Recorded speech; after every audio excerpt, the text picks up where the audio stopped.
నిజ జీవిత గాథలు ఈ కృష్ణానగర్ కథలు. హాయ్, హలో, నమస్తే. మహా మ్యాక్స్ ప్రేక్షకులకు నమస్కారం. ఈరోజు కృష్ణానగర్ కథల్లో భాగంగా మన ముందు కూర్చున్న వ్యక్తి పేరు డాడీ శ్రీనివాస్. అంటే డాడీ శ్రీనివాస్ అనే పేరు ఎందుకు వచ్చిందంటే ఆయన ఫస్ట్ డాడీ అనే సినిమాకు పాటలు రాయడం ద్వారా ఆ పేరు వచ్చింది. అయితే దానికంటే ఒక గొప్ప ఆ పేరు సార్థకత అయింది ఆయన పెట్టుకున్న డాడీ అనే పేరు. ఆయన తన కుమారుణ్ణి బ్రతికించుకోవడం కోసం తను సినిమా ఇండస్ట్రీలో సంపాదించుకున్న యావదాస్తి ఖర్చు పెట్టాడు. ఖర్చు పెట్టి అంటే ఫలితం మన చేతిలో ఉండదు కదా, దేవుని చేతిలో ఉంటుంది. తర్వాత అది ఏంది అనే విషయాలు ఆయన అడిగి తెలుసుకుందాము. ముందుగా మహామ్యాక్స్ ఛానల్ వారికి నాకు ఇంటర్వ్యూ ద్వారా మళ్ళీ ప్రేక్షకులకి దగ్గర చేస్తున్న వారికి యాజమాన్యానికి ధన్యవాదాలు. అలాగే మీరు నాకు చాలా కొన్నేళ్ల సంవత్సరాల నుండి నాకు చాలా సుపరిచితులు. మీరందరికీ ధన్యవాదాలు. నా పేరు డాడీ శ్రీనివాస్గా అన్న చెప్పారు. డాడీ చిత్రంలో ఫస్ట్ మెగాస్టార్ చిరంజీవి గారి డాడీ చిత్రంలో నాకు అల్లు అరవింద్ గారు ఒక వరం లాంటి ఒక గేయ రచయితగా నన్ను తెలుగు చిత్ర పరిశ్రమకు పరిచయం చేసి ఈరోజు డాడీ శ్రీనివాస్ ఇంటి పేరునే మర్చిపోయే విధంగా డాడీ శ్రీనివాస్గా నేను అందరు జనాల్లో ఆ ప్రేక్షకులకి కానీ సినిమా చిత్ర పరిశ్రమలో కానీ అందరికీ డాడీ శ్రీనివాస్గానే గుర్తింపు. శ్రీనివాస్ అన్న కానీ గుర్తుపట్టరు. అలాంటి మంచి గుర్తింపు ఇచ్చి నాకు ఒక గొప్ప వరం ఇచ్చిన ముందుగా మా అల్లు అరవింద్ గారికి, మెగాస్టార్ చిరంజీవి గారికి, బాలయ్య బాబు గారికి, మణిశర్మ గారికి, వీళ్ళందరికీ ధన్యవాదాలు తెలుపుకుంటున్నాను. ఫస్ట్ నాకు డాడీ చిత్రంలో 7 ఏకర్స్లో షూట్ జరుగుతుందండి. అంటే గేయ రచయితగా ఫిల్మ్ నగర్ చుట్టూ తిరిగేయటం. అంతకుముందు ఏం చేసేవాడు శ్రీనివాస్? అంతకుముందు ఒక చిన్న బిస్కెట్ ఫ్యాక్టరీలో సూపర్వైజర్ నాచారంలో. అక్కడ వాళ్ళకి మాకు కమ్యూనికేషన్ అంతగా ఇది లేక వారు ఏది పడితే అది మాట్లాడతాం. అంటే ఒక చిరు ఉద్యోగుల్ని కించపరిచే విధంగా మాట్లాడతాం. నేను ఆత్మాభిమానం గల మనిషిని కాబట్టి నేను అది తట్టుకోలేకపోయాను. కానీ మరి అది విడిచిపెట్టిన బ్రతకటానికి మనకు ఒక జీవనోపాధి కావాలి కాబట్టి ఎయిర్ ఫ్రెషనర్ అని room sprays, door curtains, bedsheets మీద మంచి స్మెల్ వస్తుంది. అక్కడ సేల్స్మెన్గా నేను కొన్నాళ్ళు అక్కడ చేసి ఆ ఫార్ములా మేము నేర్చుకుని నేనే ఒక చిన్న ఒక ఫార్ములా కుటీర పరిశ్రమ, స్మాల్ స్కేల్ ఇండస్ట్రీ అంటారు కదా, ఆ చిన్న కుటీర పరిశ్రమ లాంటిది అది చేసుకుని కర్ణాటక, గోవా, పాండిచ్చేరి, అలా మహారాష్ట్ర, అలా అవుట్డోర్ వెళ్ళి 1 వీక్ అట్లా నేను విధంగా సేల్స్ చేసుకుంటూ ఆ ఎయిర్ ఫ్రెషనర్ మీద దేవుని దయ వల్ల నాకు మంచి కొద్దిగా ఆదాయం. అంటే ఆ రోజుల్లో రోజుకి 500-1000 రూపాయలు అంటే పెద్ద చాలా. మేము కట్టుకునే కిరాయి 150 నుండి 200 వరకు ఉంది. 1000 రూపాయలు అంటే నాట్ ఏ జోక్. కానీ అంత కష్టపడ్డాం కాబట్టి అది చేసుకుంటూ ఉన్నాం. కానీ నేను స్కూల్ డేస్లో నాలో ఉన్న చిన్న కళ నా ఫ్రెండ్స్ సర్కిల్ కానీ వాళ్ళందరూ నన్ను చాలా ప్రోత్సహించేవాళ్ళు. అన్న మీరు సింగింగ్ చాలా బాగా ఉంటుంది, మీరు స్పాంటేనియస్గా వేరే మాట్లాడాలన్నా మాట్లాడతారు. మాకు అసెంబ్లీ అని పెట్టేవాళ్ళని స్కూల్ డేస్లో. అంటే అప్పుడు ఎన్టీఆర్ గారి హావభావాలతో మాట్లాడతాం. అంటే స్వపక్షం ప్రతిపక్షం రెండు. అంటే అధ్యక్ష, పాకిస్తాన్ సైన్యం మన యుద్ధాన్ని కరువింపు చర్యలు జరుగుతుంది, మీరు ఏ చర్యలు చేసుకుంటున్నారో మాకు అని అట్లా మేము ఓన్గా డైలాగులు రాసుకుని అట్లా చెప్తా. అట్లా స్పాంటేనియస్గా మేము ఏదైనా అట్లా అంటే మా ఫ్రెండ్ సర్కిల్లో కూడా చాలా ఎంకరేజ్ చేశారు. నీ దగ్గర ఏదో టాలెంట్ ఉంది, సినిమా ఫీల్డ్కి వెళ్తామే కరెక్ట్ అన్న ఉద్దేశంతోనే నేను హైదరాబాద్ రావటం జరిగింది. అలా వచ్చి చిన్నగా ఎయిర్ ఫ్రెషనర్స్ అమ్ముకుంటూనే సినిమా ఇండస్ట్రీలో తిరిగేవాడు. అది అంటే సాటర్డే, సండే 6 రోజులైతే నేను 5 రోజులైతే పర్ఫెక్ట్గా చేసుకునేవాడిని. మా మిస్సెస్ కూడా ఈ 2 రోజులు పోతే మళ్ళీ ఏముందలే ఎక్కడికో వెళ్ళాడు, సినిమా ఇండస్ట్రీ అంటే ఆయనకి అని మా మిస్సెస్ కూడా కొద్దిగా కోఆపరేట్ చేసేది. అలా నేను రాసుకున్న కొన్ని పాటలు వాళ్ళకి వీళ్ళకి వినిపిస్తాం. చిన్న చిన్న ఆఫీసులు వెళ్ళి అందరూ బాగుంటాయి అంటారు కానీ ఎవరు తీసుకోరు. అంటే పరిశ్రమలో అలాంటి కష్టాలు ఉంటాయి. అంతా బాగుండయి అంటున్నారు. కొంతమంది అయితే ఎంటర్టైన్మెంట్ చేసుకున్నారు. నేను పాటలు నా చేత పాటలు పాడిచ్చేవాళ్ళు. వాళ్ళు ఎంజాయ్ వాళ్ళు చేసేవాళ్ళు. డ్రింక్ చేసుకుంటూ అన్న కొంచెం నీళ్లు తాగుతా అన్నా కానీ మాకు మందులో సరిపోవు నీళ్ళు అనేవాళ్ళు. అలాంటి మధుర స్మృతులు ఉండే నాకు. గొప్ప స్వీట్ మెమరీస్. అలాంటి కష్టాలు కూడా పడ్డాను. కానీ ఓపిక నశించకుండా కూడా ఆ వారంలో 2 రోజులు మాత్రం పర్ఫెక్ట్‌గా తిరిగేవాడిని. అలా చిన్న చిన్నగా చేసుకుంటా మిత్రుడు ఇలాగే మన ఆనంద్ సినీ సర్వీస్ దగ్గర ఒకటే చాయ్ బండి ఉండేది అక్కడ. ఒక చిన్న చెట్టు. ఇద్దరు ముగ్గురు నిలబడటానికే సరిపోయేది ఆ నీడ. అలాంటి చిన్న చెట్టు కింద సేద తీరుతానికి మేము వచ్చే ఒక చిన్న చాయ్ తాగి బిస్కెట్ తినాలంటే కొద్దిగా ఆలోచించేవాళ్ళు. బిస్కెట్ ₹1/2, చాయ్ ₹2. అలాంటి పరిస్థితుల్లో కూడా మేము చేస్తే ఓ మిత్రుడు, అన్న నేను కూడా పాటలు రాస్తాను, మాకు ప్యాడు ఒకటి కవరు ఇట్లా ఉంటుంది. అట్లా అతను కూడా లాస్ట్లో అంతా తిరిగి వచ్చిన తర్వాత అక్కడ మేము కలుసుకునేవాళ్ళు. Meeting point. ఏంటన్నా ఇవాళ ఏంటి, ఎక్కడెక్కడికి వెళ్ళారు ఏంటి అంటే, ఇదంతా తిరుగుతూనే ఉండము అంటే, నేను కూడా గీతా ఆర్ట్స్కి వెళ్ళానన్న 7 ఏకర్స్లో జరుగుతుంది, వెళ్ళాను కానీ నాకు అవి సరిపోదమ్మా, ఈ స్ట్రెంత్ సరిపోదమ్మా అన్నారు. మీరు కూడా ఒకసారి ట్రై చేయండి అన్న అని చెప్పాడు ఒక బాబు. విజయవాడ మా మంచి పాపం ఆ రోజుల్లోనే అతను ఎంఏ చేశాడు. మంచి తెలుగు లిటరేచర్ ఆయన. మంచి బాగా ఎడ్యుకేటెడ్. అసలు చాలా డిగ్నిఫైడ్గా ఉంటాడు, పొలైట్గా మాట్లాడతాడు. ₹1 కూడా నేను ఇస్తా అన్నా మీరు ఇవ్వద్దనేవాడు. అలాంటి మంచి వ్యక్తి పాపం చెప్పాడు. చెప్పిన తర్వాత నేను ఒకరోజు తెల్లారే వెళ్ళిపోయాను. దేవుడికి దండం పెట్టుకుని వెళ్ళి ఒక బౌన్సర్స్ వాళ్ళు ఉన్నారు, వాళ్ళంతా నెట్టేస్తాం, ఎట్లా కొట్ట కష్టపడి ఆయన గెలుస్తాం. అరవింద్ గారు చిరంజీవి గారిని అడిగారు, ఆయన ఏదో మీ దృష్టిలో పెట్టుకుని మిమ్మల్ని దృష్టిలో పెట్టుకుని 2 పాటలు రాశారంట, మీరు ఓపిక ఉందా వినటానికి అంటే, అయినా పర్లేదు అని చెప్పారు చిరంజీవి గారు. ఆయన ఒప్పుకుంటమే చాలా ధన్యం నాకు. అట్లా ఆయన ఒప్పుకున్న తర్వాత ఒక చిన్న ఇట్లాగే హాలు ప్రొడక్షన్ అనగానే ఒక 4 చైర్లు పడ్డాయి అక్కడ.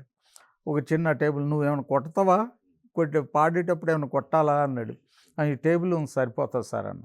ఇక వాళ్ళు కూర్చున్నారు, నాగబాబు గారు, చిరంజీవి గారు, అల్లు అరవింద్ గారు, మోహన్ గారు, మళ్ళీ నాగరాజు గారు, వాళ్ళు అట్లా కూర్చున్నారు. నన్ను కూర్చోమన్నారు. లేదు సార్ నేను నిలబడి పాడతాను. కూర్చోండి అన్నారు చిరంజీవి గారు. అట్లా కూర్చుని ఆయన కళ్ళల్లో కళ్ళు పెట్టుకుని చూడలేక, ఎక్కడో హీరో, అగ్ర హీరో, ఆ హీరోని ఎక్కడో 1/2 కిలోమీటర్ నుండి చూద్దామని అట్లా వచ్చిన మనుషులు ఆయన దేవుడు వరమందించి ఆయన ముందే ఎదురుగానే నిలబడతాం, అది చాలా నాకు అసలు ఎంత ఆ రోజు నేనేనా అన్న ఇదిలో ఆ ట్రాన్స్లో ఉండిపోయాను నేను. తర్వాత అరవింద్ గారు ఇక 4 పాటలు, 2 పల్లవులు అనుకున్నాయి, 6 పల్లవులు పాడిన దాకా ఆయన ఏం పాట పాడావు? అప్పుడు సిగ్గు చీమంత నీ చెంప చేమంత, సిగ్గు చీమంత నీ చెంప చేయమంత, అట్లా కొన్ని ప్రాస అరవింద్ గారికి నచ్చినాయి. చిరంజీవి గారు కూడా పోతా 6 పాటలు విన్నారు. వయాసిస్సుల వరదై వచ్చే రాదమ్మా, మ్యూజిక్ కూడా నేనే అట్లా అనుకునేవాడిని.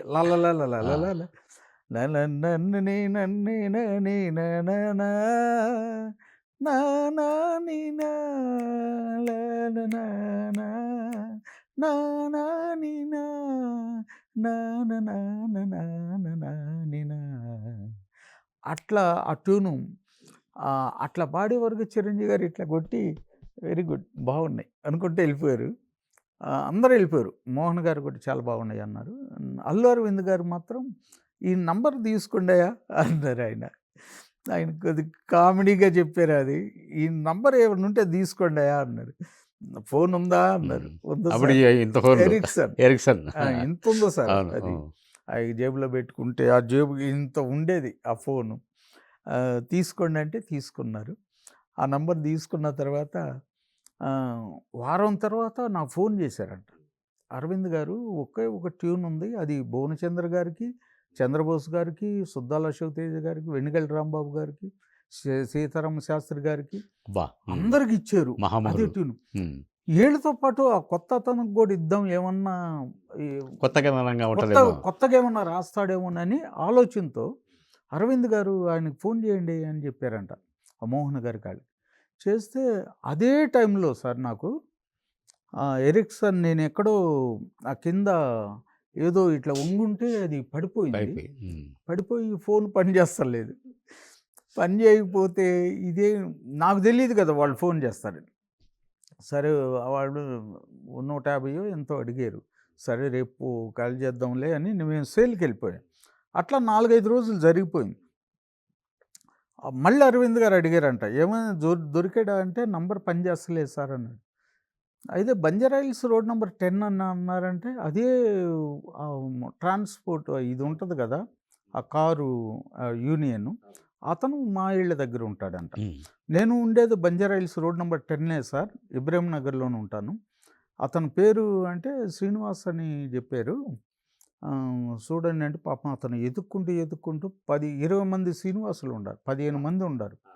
గ్యాస్ సీను, పాల scene, mechanic scene, dealer scene, ఇట్లా ఏ పని చేసి కిరాణా సీను, ఏ పని చేస్తే ఆ పేరుతో ఉండేది. సీన్ అంటే ఎవరు, వీళ్ళు పాటలు రాసే సీన్ అంటే ఎవరు తెలియదు. నేను ఆ పాటలే రాయలేదు అప్పుడు. పాపం కనుక్కుంటూ లాస్ట్లో మా ఇంటికి వచ్చి మా ఇంటి ఓనర్ కొడుకు శంకర్ అని ఉన్నాడు, ఓ పిల్లోడు, ఇక్కడ శ్రీనివాస్ అని ఉన్నాడు, ఇక్కడ ఉన్నాడంటే అదే ఆయన పాటలు రాస్తాడా అంటే ఈ పాటలు రాసేది అయితే మాకు తెలియదు అని చెప్పాడు. అయితే ఈయన కూడా కాదని వెళ్ళిపోతున్నాడు ఆయన. అయితే గీతా ఆర్ట్స్ నుండి వచ్చాను అని చెప్పాడు అతను. శంకరు మా ఇంట్లోకి వచ్చి, అంకుల్ మీరు శ్రీనివాస్ అని అడిగారు, ఒక అతను గీతా ఆర్ట్స్ నుండి వచ్చాడంట, పాటలు రాస్తాడా అంటే నేను రాయడు అని చెప్పాను, నాకు తెలియదు కదా, మీరు పాటలు ఏమన్నా రాస్తున్నారా అంటే బాబు నేనే పాటలు వినిపించాను గీతా ఆర్ట్స్ అని పరిగెత్తుకుంటూ పోయి ఆయన మేనేజర్ సార్ ఇట్లా అంటే అవునండి గీతా ఆర్ట్స్ మీ నంబర్ పని చేస్తలేదంటే మొన్న వినిపించారా పాటలు చిరంజీవి గారికి వాళ్ళకి అంటే వినిపించాను సార్, మీ గురించి 10 రోజుల నుండి ట్రై చేస్తున్నాం, ఫోన్ పని చేస్తలేదు, అరవింద్ గారు చూడండి ఒకసారి అడ్రస్ ఉంటే తీసుకురండి అని చెప్పారు. నీ ఇష్టం, కారు ఉంది, నువ్వు వస్తానంటే ఇప్పుడే వెళ్ళిపోదాం అన్నాడు. నేను ఇప్పుడే వస్తాను సార్ అని చెప్పి ఆయన కారులో వెళ్ళిపోయాను. పెద్దమ్మ గుడి దగ్గర అలీ గెస్ట్ హౌస్ ఏదో ఉంది అక్కడ, ఆ గెస్ట్ హౌస్లో గుమ్మాడి పాట జరుగుతుంది షూట్. ఇక నేను వెళ్ళి కారులో భయంగా ఒక ప్యాడ్ కవర్ తీసుకున్నా కదా, తీసుకుని అక్కడ దిగాను. ప్రొడక్షన్ వాళ్ళు వచ్చి సార్ మీరేమన్నా టిఫిన్ చెదురుకుంటాండి అంటున్నాడు. ఒక అతను కాఫీయా టీయా అంటున్నాడు. అమ్మో ఇంత మర్యాద ఉంటుందా ఈ రైటర్ అనగానే అంటే నాకు చాలా అసలు ఒక విడ్డూరంగా అనిపించింది. ఇంత గౌరవం ప్రొడక్షన్లో రాగానే అందరూ వచ్చి చెయ్యిరేస్తున్నారు.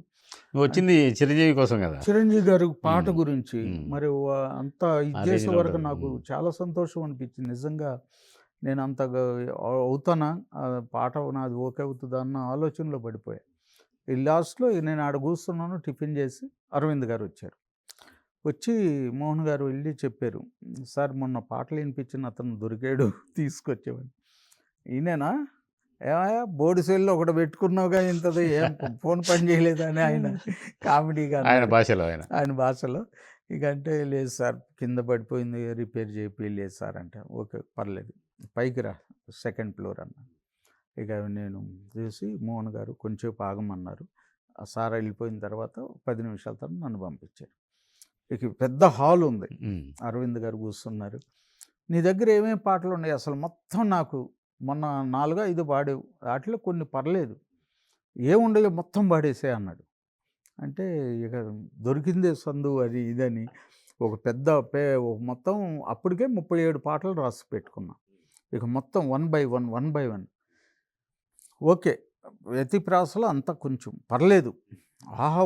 పెద్ద గొప్పగా ఏమి లేదు గానీ పర్లా. కానీ నాకు ఈ టైపు కాదు. ఒక మంచి మాస్ టచ్ మెలోడీ ఇది. నీకు ట్యూన్ ఇస్తా. ఆ ట్యూను చంద్రబోస్ గారు రాస్తున్నారు, శాస్త్రి గారు రాస్తున్నారు, భువనచంద్ర గారు, వెనిగెల రాంబాబు అందరూ రాస్తున్నారు. ఎవరిదో ఓకే అయితే వాళ్ళది తీసుకుంటా. మళ్ళీ నేను పాట ఇచ్చాను నాకు ఇవ్వలేదని మీరు అంటే మాత్రం బాగుండదు. ఓకే సార్ మీరు ట్యూన్ ఇస్తే నాకు మహాభాగ్యం అని చెప్పి ఓకే వెరీ గుడ్ అయితే ట్యూన్ ఇను అని చెప్పి ఆయన కారులో కూర్చోబెట్టుకున్నారన్న. కూర్చోబెట్టుకుని ట్యూన్ వినిపించారు. ఇక ఆ ట్యూన్ రాగానే నేను నా ఆలోచనలో ఏదో ఆ ట్యూన్కి లెంత్ అసలు కరెక్ట్గా నోట్స్ తెలియాలి, అది రావాలి తెలీదు, కానీ నాకు క్యాచింగ్ పవర్ ఉంది. తన్నని తాని నానా తాని నాని అలా ఇచ్చారు ట్యూను. ఆ ట్యూను నాకు వార్డ్స్ వచ్చేస్తున్నాయి, అంటే కరెక్ట్గా పడిపోతున్నాయి. అట్లా మనసులో అనుకున్నా ఓకే నేను రాయగలుగుతాను. రాస్తావా అన్నాడు. రాస్తాను సార్. సరే ఇంట్లో ఇబ్బంది కొద్దిగా డిస్టర్బెన్స్ ఉంటుంది. ఆఫీస్ ఇస్తా రోడ్ నెంబర్ 47లో గీతా ఆర్ట్స్లోనే. నీకు చిన్న రూము, అన్ని అరేంజ్మెంట్స్, ఫుడ్ పెడతారు, టిఫిన్ తిను, ఛాయలు కావాలంటే చేస్తాను, నువ్వేమైనా కావాలంటే బయటకు వెళ్ళు అన్నారు. లేదు సార్ నాకు అలవాటు లేదు అన్న. ఓకే ఓకే కూర్చుని ప్రశాంతంగా రాయి, ఎవరు నిన్నేం కొట్టరు ఏం. నాకు రోజుకి ఏం పల్లవ రాసేవో రెండు రాసేవా 3 రాసేవా అది నాకు సాయంత్రం 6:30 7 గంటలకు నేను వస్తా. 7 గంటలకు వినిపించేసి వెళ్ళిపో. అట్లా రోజు నువ్వు ఎన్ని రోజులు కూర్చుంటావో నువ్వు కూర్చో, మనకు ఒక 1 మంత్ టైం ఉంది ఇంకా అన్నాడు. ఓకే సార్ థ్యాంక్ యూ అన్న. ఇక నాకు చిన్న రూము, ఏసీ ఉంది. ఇక అన్నీ వాళ్ళు వచ్చి ఇక మటన్ గోంగూరతో చికెన్ మంచి సకల మర్యాదలు ఇక మంచిగా కూర్చుని ఆలోచించి దేవుడికి ప్రార్థన చేసి నిజంగా ఈ పాట ఓకే. వాళ్ళు చిరంజీవి గారు ఫస్ట్ టైం నా మొదటి పాటే చిరంజీవి గారి కంటే అది కళా నిజమా అనిపిస్తుంది నిజంగా అని చెప్పి దాని మీద సాధన చేశాను. దేవుని దయ వల్ల అది 15 రోజుల దాకా ఓకే, ఇది ఓకే, ఇది ఇట్లా వద్దయా నాకు, ఇది ఓకే, ఇట్లా ఉండాలి. అట్లా ఆయన ఏ టైప్లో కావాలనుకున్నాడో వార్డ్స్ నేను ఆ టైప్లోనే మళ్ళీ అదే వెర్షన్లో నేను మళ్ళీ వేరే కొత్త వెర్షన్ వెళ్ళిన తర్వాత 15 days తర్వాత ఒక్కొక్కళ్ళు వస్తున్నారు. చంద్రబోస్ అన్న, శాస్త్రి గారు, వాళ్ళు వినిపిస్తానికి ఆ పాట వినిపించేసి వెళ్ళిపోతున్నారు ఈ ట్యూన్కి. నాకు గుండెల్లో రైలు పరిగెత్తు ఎవరు పాట వీళ్ళందరి ముందర నేను ఎందుకు కొత్త వాళ్ళు కొండలు, నేను చిన్న బండ, ఈ కొండల మధ్య బండ నిలవగలదా అన్న ఆలోచనతో ఉన్నాను. బోసన్న వస్తున్నాడు, నిజంగా బోసన్నే కొట్టేస్తారు ఎందుకంటే ఆయన ఇటువంటి వాటిలో దిట్ట అని అనుకున్నాను. అయినా కానీ నేను సాధన చేశాను. 15 days తర్వాత అక్కడ ఆ స్టాఫ్ అందరూ మార్క్స్ వేసారంటాను, ఎవరి పాటకి ఎన్ని మార్క్స్ అని. అది సీక్రెట్ గోప్యంగా పెట్టారు. తర్వాత అక్కడ ఒక పర్సన్ అంటే పెద్ద ఆయనే ఎక్కడనుకు నీ దాని మీదే అందరూ కొద్దిగా మొగ్గు చూపారు అని ఒక చిన్న చెవుకి వేసాడు. వేసిన తర్వాత ఇంకా నాకు కసి పెరిగి ఇంకా ఆ వెర్షన్ని ఇంకేమన్నా పాలిష్ చేయాలా అని చూసి మొత్తం 26 వెర్షన్లు రాశాను. చేసిన తర్వాత లాస్ట్లో నాగరాజు గారు ఉండి ఆయనకి ప్రోగ్రామ్ చెప్పారా అన్నారు. అరవింద్ గారు చెప్పలేదు సార్, అది మీరు చెప్పు, ఇక రేపు టికెట్ వేసేయండి మెడ్రాసు రమ్మనండి నన్ను. ఓకేనాయా, ఇది పాట అందరూ మా వాళ్ళు అందరూ నీకే మొగ్గు చూపారు, నాకు కూడా పర్లేదులే అన్నారు ఆయన. అన్న తర్వాత ఇక మెడ్రాస్ ఇక వెళ్ళే పాట వాడు మందారం బుగ్గల్లోకి మచ్చట్టొచ్చిందే, సీక్రెట్ చెవిలో చెప్పమ్మా, మాదాపూర్ గుట్టల్లోకి వాకింగ్ వస్తుంటే గోరింక గిచ్చేసిందమ్మా. నిజ జీవిత గాథలు ఈ కృష్ణానగర్ కథలు. అది అంటే క్వశ్చన్ అండ్ ఆన్సర్ లాగా ఆ పల్లవి. అది చరణాల్లో కూడా జిమ్మిక్కలు ఉంటాయి. ఎల్లారెడ్డి తోటకాడన్న అరింజుందమ్ము, రంగు తీపి పులుపు చూస్తే నీ రేంజ్ ఉందమ్ము అట్లా అవన్నీ అరవింద్ గారికి బాగా లిరిక్స్ మీద చాలా పట్టు. అవును. అందుకని ఆయనకి ఏ టైప్ కావాలి, ఏ స్టైల్ కావాలో ఆ స్టైల్లోకి వెళ్ళిపోయాను నేను. అందుకనే నాకు గొప్ప వరం ఇచ్చాడు అరవింద్ గారు జీవితాంతం. అదొక్క పాటనా ఇంకేమన్నా రాసావు అందులో? ఆ! అది ఒక్కటే సాంగ్. బో శాస్త్రి గారు ఒకటి, భువనచంద్ర గారు ఒకటి, చంద్రబోస్ అన్న 2, అట్లా అందరికి తలా ఒక అందరికీ సాంగ్. న్యాయం జరిగింది. ఆ! హ్మ్. అట్లా తర్వాత ఇక ఆ పాట ఓకే అయిపోయింది. మెడ్రాస్‌లో పేమెంట్ తీసుకుని ఇక వచ్చేటప్పుడు ఎంత ఇచ్చారు శ్రీనివాస్? 35 ఇచ్చారు. అబ్బా! 35 ఆ ఆ కాలంలో. రోజుల్లో. మరి కవర్‌లో పెట్టారు. జేబులో డబ్బులు ఒక ఓహ్, ఒకసారి ఇట్లు తముడుకుంటా అన్ని డబ్బులు ఒకటేసారి చూసుకోవాలి. చూడడం అనేది. అందులో నేను పడ్డ నా టాలెంట్‌కి ఆ ఫలితం అది. అది మళ్ళీ నిజంగానే ఓకే అయిందా? లేదా? అనేది ఒక ఆలోచన. ఇట్లా పడుకుంటే బెర్త్ పడుకుని ఆ కళ్ళంబటే ఆటోమేటిక్‌గా ఆనంద బాష్పాలు. కన్నీరన్నా కొద్దిగా ఆగాగానే వస్తది గానీ ఆనంద బాష్పాలు ఆగవు. ఏకధాటిగా గారుతున్నాయి. దానికి స్పీడ్ బ్రేకర్లు ఉండవు. అందుకని ఆనంద బాష్పాలు హ్మ్, ఉరికిపోతున్నాయి అసల. తొణికిసలాడి మొత్తం నేను ఆపుకోవాలన్నా ఆగట్లా. కొంతమంది ఇట్లా చూస్తున్నారు, ఏంది ఏడుస్తున్నాడు అన్న టైప్‌లో. ఇది కళా నిజమా అని నేనే ఇట్లా గిచ్చుకుని, చిరంజీవి గారికి పాట రాసానా? నిజమేనా? నా భార్యకి చెప్పాలి. మా పిల్లోడు ఉన్నాడు. ఆ చిరంజీవి గారి ఫ్యాను ఆయన పిల్లోడు. అవి నేను చెప్తే మా భార్య ఏమంది? పెద్ద పెద్దోళ్ళు ఉన్నారు, నీ పాటలు ఎందుకు తీసుకుంటది అంది ఒకసారి. నా భార్యతో నేను గట్టిగా చెప్పాలి. ఇదిగో నా చిన్న టాలెంట్ ఉంది గుర్తించారు అరవింద్ గారు. నేను చిరంజీవి గారు పాట రాశానని చెప్పాలి. అవు శ్రీనివాస్, నువ్వు ఈ పాట వచ్చిన తర్వాత నీకు బాలకృష్ణ నుంచి ఫోన్ వచ్చిందని చెప్పుకుంటారు. నువ్వు కూడా ఎక్కడో ఒక ఇంటర్వ్యూలో చెప్పినట్టు నాకు గుర్తు. అయితే ఈ పాట అయిపోయిందన్న. ఇది క్యాసెట్ బయటకు వచ్చేసింది. అందరూ చాలా 2001లో 1 నుండి 4 వరకు అదే టాప్ 10లో ఉంది సాంగ్. మంచి బాగా హిట్. ఎవరు రాశారు ఎవరు అంటే శ్రీనివాస్ అంటున్నారు. ఎవరు ఏ శ్రీనివాస్ అన్నారు. బోస్ అన్న అడిగాడు ఒకసారి, వరంగల్ సీనా నువ్వు అని. లేదన్న వరంగల్ శ్రీనివాస్ కాదు, అది గుంటూరు సీను అన్నాడు. అదే బాగుంది. చిరంజీవి గారు ఒక ఇంటర్వ్యూలో మళ్ళీ కొత్త కుర్రోడు ఒక పాట రాశారు, మందారం ముగ్గులు చాలా బాగా రాశాడని రిపోర్టర్లకి ప్రెస్ మీట్లో చెప్పారు చిరంజీవి గారు అన్నపూర్ణలో. అది అంతా అయిపోయి ఇదంతా కొంచెం ఇండస్ట్రీలో కొద్దిగా బూమ్ లాగా ఈ కొత్త కుర్రోడు అని. తర్వాత ఎంపటే రాంప్రసాద్ గారు సీమసింహమే, రాంప్రసాద్ గారు ఆయన ఎట్లాగో నా నంబర్ పట్టుకుని ఒకసారి ఆఫీస్కి రమ్మా డివి దానయ్య గారు ఆఫీస్కి అన్నాను.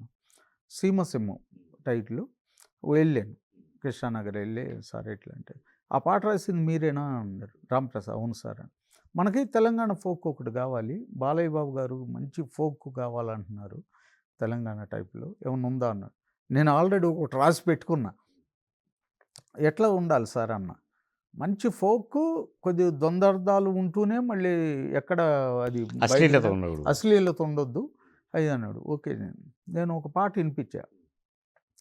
పోరి హుషారు గుందిరో హైటేమో ఆరుందిరో, శారీ సూపర్ గుందిరో పైటేమో బారుందిరో, అర్రారా మజమ్మికుంటా రాతిరంతా మేలుకుంటా రింగే పెట్టేసుకుంటా రాజులాగా చూసుకుంటా పళ్ళు పాలన్నీ తాగి పాట కచ్చేరేసుకుంటా పోరి హుషారు గుందిరో హైటేమో ఆరుందిరో. అది బాగుంది. నువ్వు పని చేయి, పెట్రోల్ బంక్ పక్కనే మన చంద్రబాబు నాయుడు గారు హౌస్, దానిలో షూట్ చేస్తున్నాము. రేపు ఎన్ని గంటలకు రాగలుగుతా ఉన్నాం, మీ ఇష్టం సార్ అన్న. 10:30 కల్లా వచ్చేసేయన్నాడు. ఇక ప్యాడ్ పెట్టుకుని అటు చిరంజీవి గారు మళ్ళీ ఇటు బాలయ్య బాబు గారు. ఇది కళా నిజమా అసలు నేనేనా అని అనిపిస్తుంది. పెద్ద హీరోలు, అగ్ర హీరోలు, 2 ఇండస్ట్రీకి 2 కళ్ళు లాంటి వాళ్ళు. అటువంటి పాట మళ్ళీ నాకు పడతామని ఇక సంతోషం ఆపుకోలేక ఆ పాట ఇంకా కొద్ది నైట్ బాగా పాలిష్ చేసుకుని వెళ్ళిపోతే ఇక 10:30 కరెక్ట్గా ఎగ్జాక్ట్లీ అక్కడ నిలబడి నమస్కారం అని, బాబు వస్తున్నారు ఆగని నేను పక్కన నిలబడ్డా.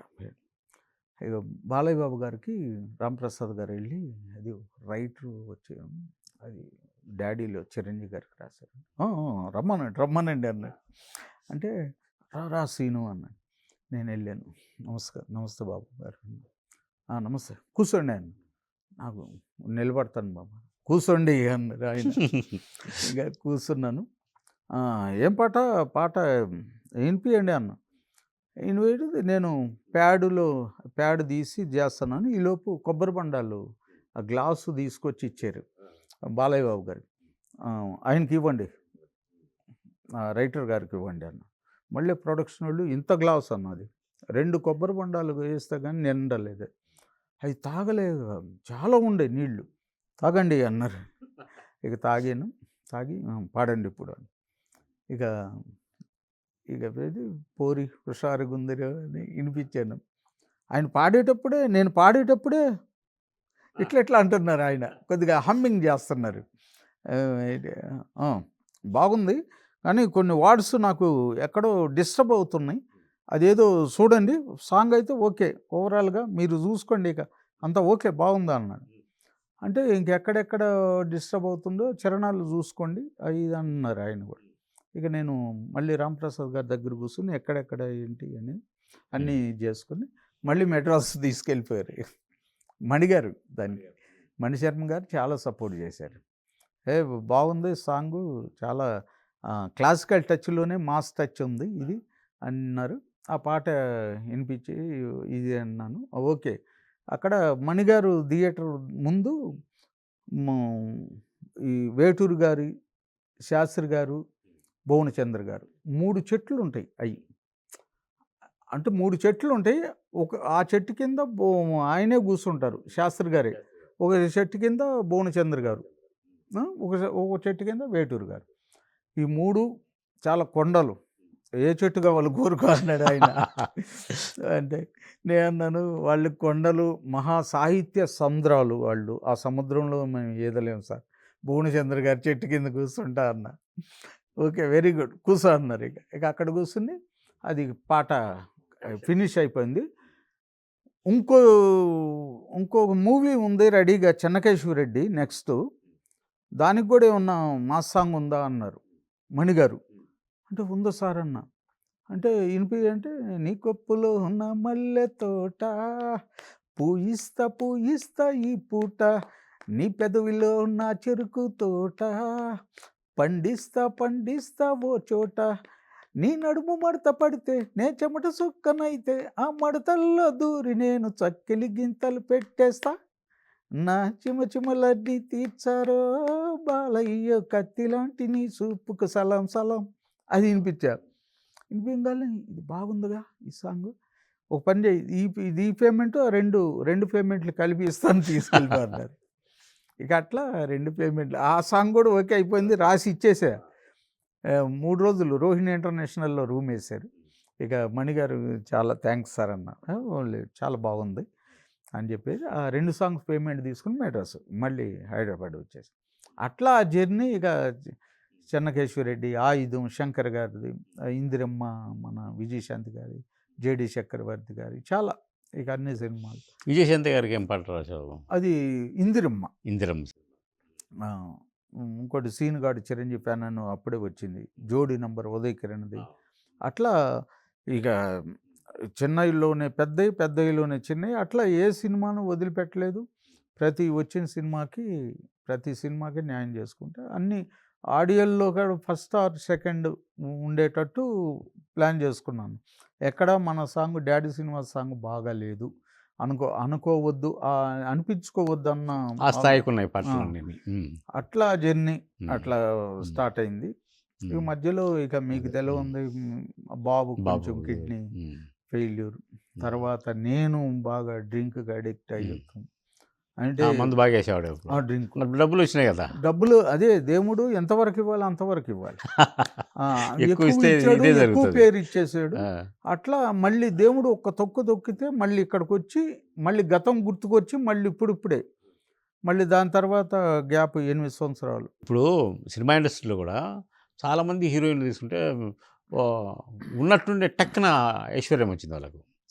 వాళ్ళ జీవితాలన్నీ కూడా మళ్ళీ సావిత్రి కలిసిన తాగుడుకు బానిసై, కాంచనమాల, ఆమె ఏదో గర్వపడి ఇవి చూస్తే ఇవన్నీ చూస్తే గిన రాత్రికి రాత్రి స్టార్ కావడం వల్ల వచ్చిన స్టార్ ఆ ఇమేజ్ వలన వాళ్ళ కళ్ళు మిల్లుగా పడకుండా నీ విషయంలో కూడా అదే ఓవర్ జరిగింది. Night image, over night money ఎక్కువ కాలం నిలవదండి. అది మనకేందంటే పొంగు కష్టపడ్డ లాంటిది అదే, ఆ? పొంగు లాంటిది. పొంగులాంటి అది పాల పొంగి పొంగు సరే. పొంగి మళ్ళీ ఆ. చల్లబడుతుంది. ఉమ్. మళ్ళీ తెలుసుకునే వరకు మా పిల్లోడు ఆ డ్రింక్ మానేసే డాడీ అని చెప్పేసి ఇప్పుడు 12 సంవత్సరాలు అయిపోయింది దగ్గర దగ్గర. ఇక వద్దు పిల్లోడు కంటే ఎక్కువే ఉంది మనకి. ఆ ఊపిలో ఎన్ని రాశావు పాటలు? దగ్గర దగ్గర 860 సాంగ్స్. అబ్బా. ఇప్పుడైతే ఇప్పుడు వరకు 1050 అయింది ఇప్పుడు. ఆమ్, ఎందుకంటే నేను నాలాగా ఒక ఆర్టిస్టు, ఒక టెక్నీషియన్ ఇంతగా ఎదిగి మళ్ళీ అంతగా డౌన్ అయిపోవటం ఇష్టం లేక నేను చాలామందికి చెప్తాను ప్రతి ఇంటర్వ్యూలో, మనకి ఆ డ్రింక్ ఇదేనది ఎంజాయ్మెంట్. ఒక గంట అకేషన్ మనం కూర్చుని ఒక డైరెక్టర్ వాళ్ళతో ప్రొడ్యూసర్లతో అంతవరకే. అది అడిక్ట్ అయితే మాత్రం మనలో ఉన్న టాలెంట్ అంతా పక్కకి వెళ్ళిపోయి ఈ చెత్త చెదారం అంతా జమ చేసుకుని మనం ఏం చేస్తున్నామో మనం మర్చిపోతాం. తర్వాత ఆ సర్కిల్ కూడా ఒక అలాంటి సర్కిల్లోనే పడిపోతాం. అట్లా వద్దంటా నేను. ఒక టాలెంట్ ఉండే అరవింద్ గారి దగ్గరికి వెళ్ళి, మరి చాలామంది రైటర్లు వెళ్ళారు ఆయన దగ్గర, వెళ్ళాను. మనలో టాలెంట్ ఉంటే డెఫినెట్గా ఎవరో ఒకళ్ళు అరవింద్ గారు లాంటి వాళ్ళు చాలామంది ఉన్నారు ఇంకా గుర్తిస్తానికి. అలాంటి పెద్ద సినిమాలు కూడా నేను పోగొట్టుకున్నా. అతిథి, సాంబా అయితే ఎన్టీఆర్ గారు చెప్పారు సింగిల్ కార్డు అని. ఇదే ఫిల్మ్ ప్రశాంత్ నగర్లో కొడాలి నాని గారు, వల్లభనేని వంశీ గారు వాళ్ళు ప్రొడ్యూసర్లు దానికి. ఎన్టీ రామారావు, ఎన్టీఆర్ గారు జూనియర్. తాగుడు వల్ల ఎన్ని పోగొట్టుకున్నాం. ఒక టేబుల్ మీద భోంచేసిన రోజులు ఉన్నాయి. వాళ్ళు సింగిల్ కార్డు శ్రీనివాస్కి బాగా దానిలో హరికృష్ణుడి కొడుకే వీడికెంతటి దుడుకే, బాలకృష్ణుడి నడకే వీడి కంట్లో పడకే అని మంచి జిమ్మికలతో మంచి ఎతిప్రాసలతో ఆ సాంగ్ మాస్ సాంగ్ వినిపించాను. ఎన్టీఆర్ ఓకే అన్నారు. అలాంటి సినిమా కూడా నేను చెడగొట్టుకున్నా. కేవలం వాళ్ళు ఫోన్లు చేస్తే వెళ్ళలేకపోతాం. ఎక్కడో ఉండి రామప్ప టెంపుల్ గోవాలోను ఎక్కడో, అంటే ఆ టైంకి మనకు అందుబాటులో ఉండకపోతే అంతే అన్న. ఇప్పుడు డాడీ శ్రీనివాసే లేడు ఇక్కడ ఫిల్మ్ నగర్లో. చాలామంది కొత్త రచయితలు ఉన్నారు, కొత్త కవులు పుట్టుకొచ్చారు. నేను కాకపోతే ఇంకొకరిని పిలిపించాడు అంటున్నారు, నెక్స్ట్ అంటున్నారు. అంతే కదా, ఆగిపోదు కదా.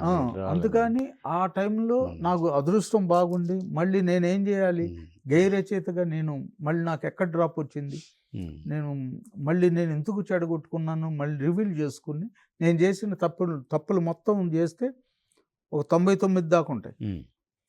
అవన్నీ ఆ తప్పులను ఒప్పులుగా చేసుకోవాలి అన్న కాన్సెప్ట్తోనే మళ్ళీ ఇది కాకుండా డైరెక్షన్ ఒక మంచి మెసేజ్ ఓరియంటెడ్ ఒక చిన్న సినిమా చేసుకుని మళ్ళీ జనాల్లో గుర్తింపు రావాలని చెప్పి మట్టిలో మాణిక్యాలు డైరెక్షన్ చేసి దానికి international film award, best film Nandi award, doctor B R Ambedkar జాతీయ అవార్డు ఢిల్లీలో, జైపూర్ ఫిల్మ్ ఫెస్టివల్ అవార్డు, అట్లా చాలా 6 అవార్డ్స్ వచ్చాయి. దాని తర్వాత మళ్ళీ సబ్సిడీ కూడా వాళ్ళు ఏపీ నుండి వాళ్ళు రిలీజ్ చేసి, అట్లా మనం పడ్డ కష్టానికి ఫలితం ఎక్కడో పోదు. మళ్ళీ ఇప్పుడు కొన్ని అప్పులు తీర్చుకుని మళ్ళీ వచ్చిన డబ్బులతో మళ్ళీ ఇప్పుడు డైరెక్షన్ 2 సినిమాలు చిరంజీవి గారి ఫ్యాన్స్ కథాంశంతో చిరుసైన్ ఇప్పుడు రిలీజ్కి ఉన్నాను. అంటే డైరెక్షన్ కూడా దానిలో ఫస్ట్ మూవీకే నాకు దేవుని దయ వల్ల మంచి అరవింద్ గారు కూడా అన్నారు, ఏమయ్యా సినిమా చేసావంటే అవార్డులు కూడా వచ్చినాయి అంట. అవును సార్ అన్న, మీ బ్లెస్సింగ్ సార్ అని మొన్న ఆగస్ట్ 15కి ఆయన దగ్గర బ్లెస్సింగ్ తీసుకుని వచ్చాను. తర్వాత ఇది కెరియరు, పైకి లేచావు, పడ్డావు, లేచావు, సరే ఏవో ప్రయత్నాలు చేస్తున్నావు మళ్ళీ పుడుచుకునేదానికి. కొడుకు ఎపిసోడ్ చెప్పాము. బాబుకి బోత్ కిడ్నీస్ ఫెయిల్యూర్ అని చాలా చేసాము. చిరంజీవి గారు పాపం తెలుసుకుని, లారెన్స్ మాస్టర్ గారు ఆయన అపోలో హాస్పిటల్కి వచ్చి 16 లక్షలు బిల్లు అయితే ఆయన కూడా 3 లక్షల రూపాయలు లారెన్స్ మాస్టర్ గారు. చిరంజీవి గారు అయితే ఏంటి శ్రీనివాస్ ఏంది మాకు చెప్పలేదు అని చెప్పేసి ఆయన రామజోగి శాస్త్రి గారు, చంద్రబోస్ గారు వాళ్ళు తోచింది అన్న మేము ఉన్నామన్న ఏంది మనకు కొలీగ్స్ మన ఏంది అని చెప్పేసి వివి నాయక్ గారు ఆయన చాలా హ్యూమన్ బీయింగ్ ఏం సీను ఏంటి అసలు ఇట్లా అయిపోయావు బాబుకి ఏమైంది అని అందరూ చిన్నబాబు గారు అట్లా ఇండస్ట్రీలో ఎంత ఖర్చు పెట్టింటారు శ్రీనివాస్? దగ్గర దగ్గర 97 లక్షలు దాకా అయింది నన్ను చనిపోయే టైంకి. చనిపోతాడు అనంగా కూడా ఆ రోజుకి ఓన్లీ కిడ్నీ ట్రాన్స్ప్లాంటేషన్కే 26 ల్యాక్స్ చేయించావా? ఓన్లీ చేయించావా? ట్రాన్స్ప్లాంట్ చేయి. ఆ, చనిపోయే ముందు కిడ్నీ బాగున్నాయి, ఆ. ప్యాంక్రియాటిస్ ప్రాబ్లం. అయ్యయ్యో. ప్యాంక్రియాస్ అన్నం తినగానే నొప్పి వచ్చేది ఇక్కడ ఉమ్. పెయిన్, ఆ పెయిన్కి స్ట్రోక్ వచ్చింది. మీ కిడ్నీ మీ- బాగుంది. మీ ఇద్దరిని కలిపి నేను అక్కడ కూకట్పల్లిలో మన టింబర్ టింబర్ డిపో, ఎస్టేట్లో అనురాధ టింబర్ డిపో అక్కడ వాడు ఇంటర్వ్యూ చేశాను. పాడాడు కదన్న. పాడాడు. రామ్ నాకు చరణ్ గుర్తే ఉంది. గారు సంపత నంది గారు పిలిపించి రచ్చా సినిమాకు టైటిల్ సాంగ్ వాడు భలే రాస్తాడు అన్న, వాడు ట్యూన్లు చేస్తాడు, చాలా టాలెంట్ అసలు. అటువంటి నీ నీ వారసత్వం తీసుకుంటాను మీరు కూడా చూశారు కదా. మీరు నేను మాట్లాడాను చాలాసార్లు, ఫోన్ చేశాను నాకు. వాడు కూడా ఉమ్. ఒక సినిమాకి సాకేష్ సాయిరామ్ సినిమాకి పాటలు రాశాడు. ఆ పాటలు యువ గేయ రచయిత అని ఒక చిన్న అవార్డు కూడా ఇచ్చారు, ఏది మన రవీంద్ర భారతిలో. వాడికి చాలా ఇంట్రెస్ట్ ఇండస్ట్రీలో. నేను కూడా కవిగా రైటర్గా. ఎంతకాలమైంది శ్రీనివాస్? ఇప్పుడు చనిపోయి 6.5 years. 6.5 years. మీరు రెండోవాడు ఏం చేస్తున్నాడు? మా బాబు ఇప్పుడు జాబ్ చేస్తున్నాడు. ఇప్పుడు రీసెంట్గా మొన్న మా మిస్సెస్ హెల్త్ ఇష్యూతో 1.5 year అయింది మా మిస్సెస్ చనిపోయి. అంటే బాబు టెన్షన్ కూడా పెట్టుకుంది ఆమె. ఇంకా కొంచెం సైకలాజికల్ డిజార్డర్లు ఆమెకి చాలా ప్రయత్నం చేసాము, బ్యాడ్ లక్. ఇప్పుడేంటి శ్రీనివాస్ నీ పరిస్థితి? ఇంకేం లేదన్నప్పుడు ఇక ఉండా సినిమాలు డైరెక్షన్ ఇప్పుడు ఇప్పుడు మట్లో మాణిక్యాల సీక్వెల్ ఒకటి చేస్తున్నాము. దానికి మళ్ళీ అవార్డ్స్కి పెట్టుకుంటాను అనమాట. అవార్డ్స్ ద్వారా కొన్ని డబ్బులు వస్తున్నాయి. ఇప్పుడు ఈ కమర్షియల్ మూవీలు చేస్తే ఎక్కడ ఎవరు థియేటర్లు ఇస్తలేదు, సింగిల్ ఎన్పి కూడా రావట్లేదు. ప్రభుత్వం ద్వారా కొద్దిగా ఇవి వస్తున్నాయి. తెలంగాణ కూడా పెట్టాము. మరి అది సొంత కూడా- ఇల్లు కట్టుకున్నావా? ఆ? సొంత ఇల్లు కట్టుకున్నావా? ఇల్లు అప్పుడు ఒకటి- ఫిల్మ్ నగర్లో అప్పుడు- ఉన్నాను. అప్పుడు మా మిస్సెస్ ఉన్నప్పుడే ఆమె పొదుపు చేసి, ఆమె పొదుపు చేసి ఆమె ద్వారానే ఇల్లు ఒకటి ఉంది. అంటే ఇప్పుడు ఓపెన్ ప్లేస్ అన్నట్టే కాదు, రేకులు లాగుంది. అది రెంట్కి ఇచ్చి మేము రెంట్కుంటాం. ఇప్పుడైతే హ్యాపీనే. ఆమె లేదు, కొడుకు లేడు. కొడుకు ఇద్దరు దూరం అయినాము. ఇదిలో బాబులో ఇక చిన్నోడులో చూసుకుని అంతేలే. ఇక చిన్నగా జీవనం ఇప్పుడు శేష జీవితం అనుకుంటా. అంతే. 60కి దగ్గర పడుతున్నాం. ఉండే. ఇక ఉండన్నాళ్ళు హ్యాపీగా ఉండి బాబుకి మ్యారేజ్ చేసి వచ్చిన సినిమాలు ఇప్పుడు మొన్న కూడా ఒక 2-3 పాటలు వస్తానే వస్తున్నాయి పాటలు. సాంగ్స్. మొన్న సదానంద్ నడిపే అని ఒక ప్రదీప్ ప్రేమ్ గారు, ఆయన సినిమా చాలా బాగా చేశారు ఆ సినిమా. మళ్ళీ ఇప్పుడు కొత్త ప్రాజెక్ట్లో మొన్న సాంగ్ రాసాం, చాలా బాగుందన్నారు. అట్లా పాటలు వచ్చిన పాటలు నాకు ఫుడ్ పెట్టింది అదే కాబట్టి జీవనాధారం. పాటలు రాసుకుంటూ ఈ డైరెక్షన్ సీక్వెల్ చేస్తాం, మట్టిలో మాణిక్యాల సీక్వెల్. Very good. చాలా థ్యాంక్స్ నీకు. అడగంగానే వచ్చి చాలా దూరం నుంచి వచ్చావు. వచ్చి అంటే ఏంటంటే నీ జీవితం చాలామందికి ఇన్స్పైరింగ్. రాత్రికి రాత్రి స్టార్డమ్ వస్తే ఏం చేయాలి, ఏం చేయకూడదు, జీవితాన్ని ఎలా మలుచుకోవాలి అనే దానికి ఒక మార్గదర్శకమైంది నీ లైఫ్. షార్ట్కట్లో చెప్పినా కూడా బాగా చక్కగా నీ తప్పును ఒప్పుకున్నావు. నేను ఎప్పుడైనా నేను చేసిన తప్పు ఒప్పుకుంటే మళ్ళీ వేరే టెక్నీషియన్స్కి, ఇప్పుడు వచ్చే అప్కమింగ్ రైటర్స్కి వాళ్ళకి కొద్దిగా ఇన్స్పిరేషన్. కనీసం 100 మందిలో ఒక్కడు ఆలోచించిన నేను అనుకుంటా అన్నా నేను. అలాగే మీకు కూడా చాలా ధన్యవాదాలు. మళ్ళీ ఆ మధుర స్మృతులు దీనిలో కొన్ని సాడ్ ఫీల్ ఉండగానే, నా కొడుకు నా భార్య ఇది ఉండగానే కొన్ని హ్యాపీ మూమెంట్స్ కూడా ఉన్నాయి. అవన్నీ మళ్ళీ రివీల్ చేసుకున్నందుకు, మీ ద్వారా మళ్ళీ ప్రేక్షకులు పంచుకున్నందుకు చాలా మరీ ధన్యవాదాలు మహా మ్యాక్స్ ఛానల్ వారికి.